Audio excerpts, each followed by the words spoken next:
tema ini berpijak pada satu pertanyaan besar yang kita perlu bertanya juga, apakah kita masuk bagian di dalamnya. Pertanyaan tersebut ialah, apakah kita ini tergolong pelaku digital yang tanpa sadar menjadi produsen hoax, atau kita korban hoax, atau kita kedua-duanya, atau tidak kedua-duanya. Nah, pertanyaan besar barusan bisa kita sambil lalu pikirkan sembari mengikuti tema atau materi yang akan saya berikan pada kesempatan kali ini. Di Kamus Besar Bahasa Indonesia, kita mendapati arti hoax ini sebagai berita bohong. Sementara di Wikipedia kita mendapati arti bahwa hoax merupakan usaha untuk menipu atau mengakali pembaca atau pendengarnya untuk mempercayai sesuatu. Dari dua arti di KBBI dan Wikipedia tersebut, kita bisa menarik pemahaman bahwa hoax ini merupakan informasi yang direkayasa untuk menutupi informasi sebenarnya. Atau dengan kata lain, hoax merupakan upaya pemutarbalikan fakta menggunakan informasi yang seolah-olah meyakinkan tetapi tidak dapat diverifikasi kebenarannya.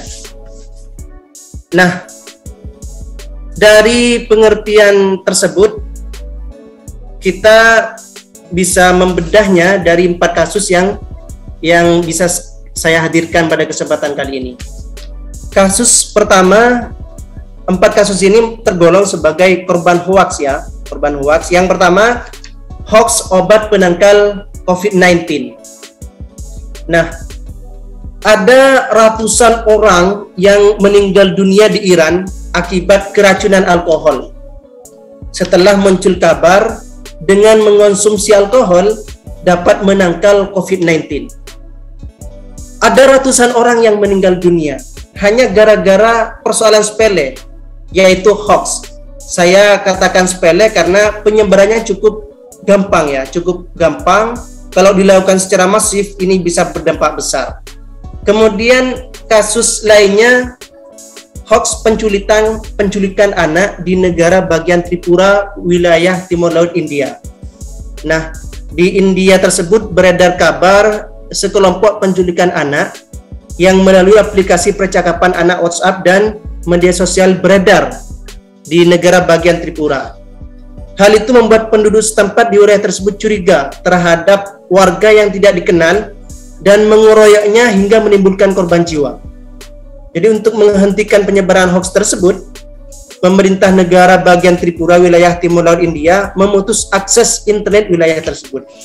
Jadi hoax yang menyatakan ada penculikan anak ternyata melahirkan opini, melahirkan kesenjangan sosial yang berakibat pada terbunuhnya seseorang yang disangka atau dicurigai sebagai penculik anak yang tersebar di media sosial, tersebar di informasi-informasi yang bersifat hoax. Kemudian kasus yang ketiga, hoax di Wamena yang memicu kerusuhan dan merenggut korban jiwa. Jadi di Wamena ini berawal dari cekcok antara seorang guru pengganti di SMA PGRI Wamena, ini namanya Riris, cekcok dengan muridnya pada 17 September kemarin. Murid itu mengira Riris menyebut kata kera, padahal menurut Riris dia mengucapkan kata keras, bukan kera. Persoalan ini memicu gelombang besar dari murid-murid. Terjadi demo besar-besaran yang meminta agar Riris ini meminta maaf secara terbuka dan diperkarakan secara hukum, diringkus dan dipenjara. Padahal Riris ini tidak menyatakan kera tetapi keras. Tapi di berita-berita yang beredar, berita hoax itu, Riris dinyatakan sebagai orang yang rasis, menyatakan kera kepada muridnya.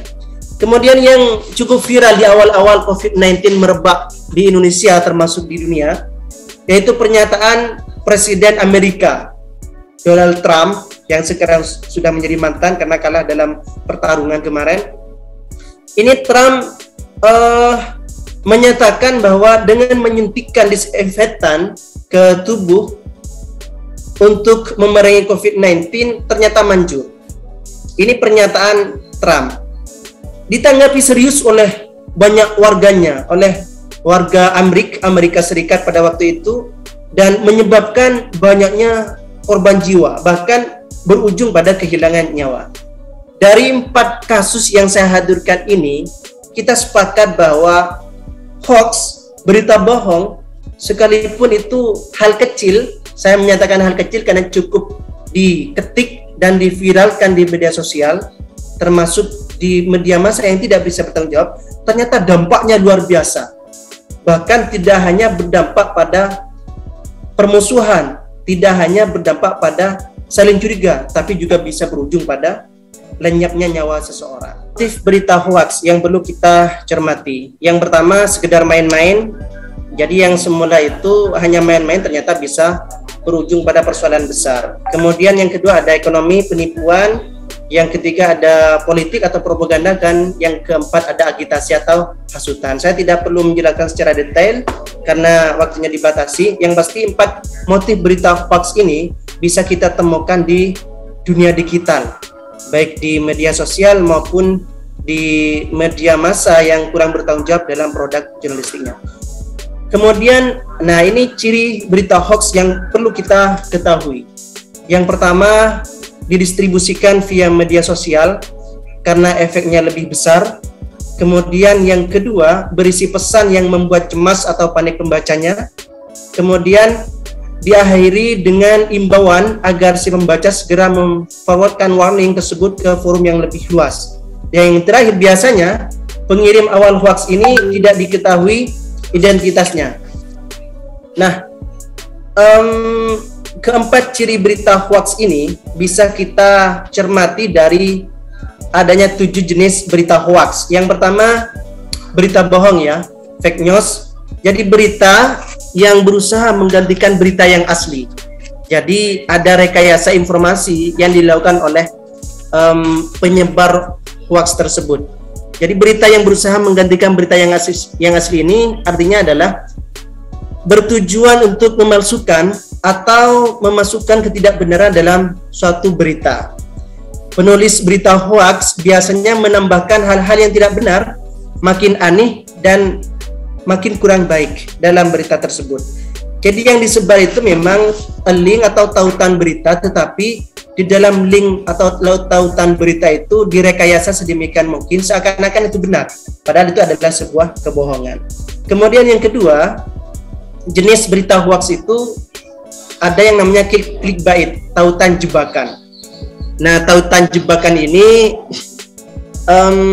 diletakkan secara strategis di dalam suatu situs dengan tujuan untuk menarik orang masuk ke situs lainnya.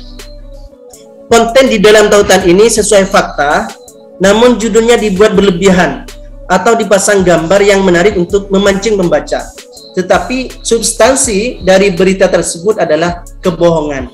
Ini biasanya kita sebagai pengonsumsi atau penikmat media digital akan terkecoh karena menganggap berita yang kita baca itu adalah kebenaran, padahal itu merupakan tergolong berita hoax. Kemudian ada yang namanya confirmation bias, bias konfirmasi. Ini bisa dipahami sebagai kecenderungan untuk menginterpretasikan kejadian yang baru terjadi sebagai bukti dari kepercayaan yang sudah ada. Yang kelima, satir. Nah, satir ini diartikan sebagai sebuah tulisan yang menggunakan humor atau ironi atau hal yang dibesar-besarkan untuk mengomentari kejadian yang sedang hangat. Oh ya, ada yang keempat ya, ada misinformation, informasi yang salah atau tidak akurat. Informasi yang salah ini atau yang tidak akurat ini dibuat terutama dengan tujuan untuk menipu. Jadi informasinya dibikin semenarik mungkin, seakan-akan benar adanya, tetapi di dalamnya mengandung tipuan atau muslihat untuk merugikan orang lain. Nah, ciri yang keenam ini cukup meresahkan ya, cukup meresahkan karena ini sudah tidak mengedepankan kebenaran, tapi yang dikedepankan adalah pembenaran. Kita mengenalnya dengan istilah post-truth, pasca kebenaran. Post-truth ini bisa dipahami sebagai kejadian di mana emosi lebih berperan daripada fakta untuk membentuk opini publik.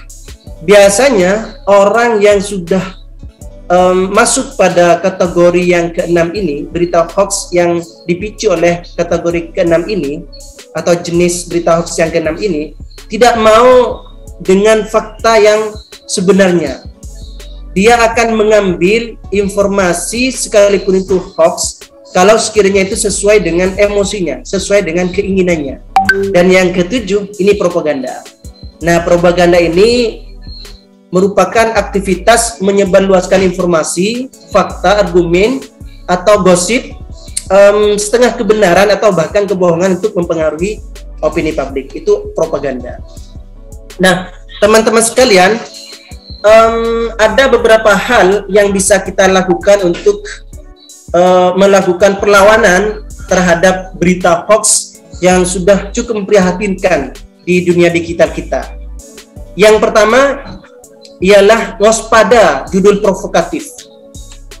Jadi kalau ada judul provokatif, ini kita harus hati-hati karena biasanya judul-judul provokatif substansi atau isinya itu berbau hoax atau mengandung berita bohong. Berita hoax seringkali menggunakan judul sensasional dan provokatif. Misalnya dengan langsung menudingkan jari ke pihak tertentu. Isinya pun bisa diambil dari berita media resmi, hanya saja diubah-ubah agar menimbulkan persepsi sesuai yang dikehendaki sangat membuat hoax. Oleh karena itu, apabila kita menjumpai berita dengan judul provokatif, sebaiknya kita mencari referensi pembanding atau referensi serupa dari situs online lain, dari media online lain. Kemudian bandingkan isinya, apakah sama atau berbeda. Nah, dengan begitu langkah yang dilakukan kita itu setidaknya bisa memperoleh kesimpulan yang lebih berimbang. Karena salah satu ciri khusus dari berita hoax ialah provokatif yang sifatnya tidak seimbang. Jadi kalau dalam jurnalistik itu kurang cover both side ya, tidak berimbang, hanya sepihak, hanya mengedepankan sebelah. Kemudian yang kedua, kita bisa mencermati alamat situsnya. Nah, untuk informasi yang diperoleh dari situs atau mencantumkan link, kita harus mencermati URL situs dimaksud. Apabila berasal dari situs yang belum terverifikasi sebagai institusi pers yang resmi, misalnya menggunakan domain blog, informasinya bisa dibilang meragukan. Jadi kalau media online yang kita baca itu alamat URL-nya tidak resmi menggunakan domain blog, kita patut meragukannya. Kalau saya sendiri ketika mendapati link informasi atau berita, saya pasti lihat situsnya itu apa, medianya apa. Kalau sudah menggunakan blog, ya langsung saya tinggalkan karena kurang terpercaya. Ini dalam rangka agar kita tidak menjadi bagian dari korban hoax. Kemudian yang ketiga, periksa fakta. Nah, ini yang saya tekankan di perusahaan media yang kami kelola, bahwa fakta itu harus valid dan terverifikasi. Ketika fakta yang kita dapatkan tidak dilalui verifikasi, biasanya fakta itu ada unsur hoaxnya tanpa kita sadari. Ketika kita sudah melakukan verifikasi atau pencermatan terhadap fakta yang kita olah, yang kita gali, untuk nantinya kita jadikan sebagai berita atau informasi, maka insya Allah kita akan terhindar dari yang namanya hoax. Kemudian yang keempat, ini masalah foto. Kalau dulu ada istilah foto itu adalah kebenaran. Ketika foto berbicara, maka itu adalah kebenaran. Seiring dengan perkembangan teknologi, pernyataan itu sudah tidak bisa diambil mentah-mentah. Karena foto itu bisa direkayasa. Termasuk video itu bisa direkayasa, bisa diedit ulang, bisa menipu. Maka kemudian kita perlu melakukan cek keaslian foto. Nah, di era teknologi digital saat ini, foto banyak yang palsu, sehingga kita perlu mencermatinya. Bagaimana cara mencermati untuk mengetahui foto itu asli atau palsu? Nah, kita bisa melakukan seperti langkah yang kedua, yaitu cermati alamat situsnya. Ketika situs foto itu berasal dari situs yang bisa dipertanggungjawabkan, maka kita insya Allah akan terhindar dari yang namanya berita bohong atau hoax. Kemudian yang kelima, ini kiat mudah ya untuk melawan berita hoax. Kita ikut grup diskusi anti hoax. Biasanya di Facebook terdapat sejumlah fanpage atau grup diskusi anti hoax. Di grup-grup diskusi ini, kita sebagai netizen biasanya ikut bertanya apakah suatu informasi yang kita bagikan di grup itu merupakan hoax atau bukan. Sekaligus kita melihat klarifikasi yang sudah diberikan oleh orang lain. Semua anggota bisa ikut berkontribusi sehingga grup berfungsi layaknya sebagai pengontrol, sehingga bisa melahirkan manfaat yang sangat banyak. Dan kita sebagai netizen ketika ikut di grup diskusi anti hoax yang kalau kita lacak ini cukup banyak di Facebook ya, cukup banyak. Kita bisa menjadikan sebagai bagian dari tameng kita, menjadi bagian dari benteng kita, agar kita tidak menjadi korban hoax atau tanpa sadar kita menjadi bagian dari penyebar hoax. Yang keenam, laporkan konten negatif. Nah, dalam sebuah hadis dinyatakan, marwa'a minkum munkaron falyughayyir biyadihi fa illam yastati fa bilisanihi wa illam yastati fa biqalbihi. Ketika kita melihat sebuah berita hoax atau kemungkaran, jadi saya mengartikan saya memasukkan hoax itu bagian dari kemungkaran, maka kita harus mencegahnya dengan tangan kita, dengan kekuasaan kita, dengan kemampuan kita. Bagaimana salah satu cara agar kita bisa mencegah, agar kita menjadi bagian tak terpisahkan dari pencegahan konten negatif yang berasal dari berita hoax ini, ialah dengan melaporkannya. Tidak harus ke kepolisian, tidak harus ke aparat kepolisian, tetapi kita bisa melakukan cara yang cukup praktis. Biasanya ada beberapa cara untuk melaporkan, mulai dari menggunakan fitur report status di Facebook. Jadi fitur-fitur yang ada di Facebook, kemudian di Instagram, di aplikasi-aplikasi media sosial lainnya, itu kita bisa manfaatkan. Kita gunakan report status itu dan melaporkannya sebagai kategori hate speech atau kategori lain yang sesuai. Bisa itu mengandung unsur pelecehan seksual misalkan, atau unsur kekerasan, atau spam. Nah, ketika banyak orang yang melaporkan situs hoax itu, biasanya Facebook atau Twitter atau Instagram, ini akan menghapus konten negatif tersebut, sehingga kita sudah menjadi bagian dari penegak kebenaran dalam membendung kian merebaknya konten negatif yang berpijak pada atau yang berasal dari berita hoax. Yang ketujuh, saring sebelum sharing. Kita harus hati-hati dengan jempol kita. Kita harus hati-hati dengan telunjuk kita.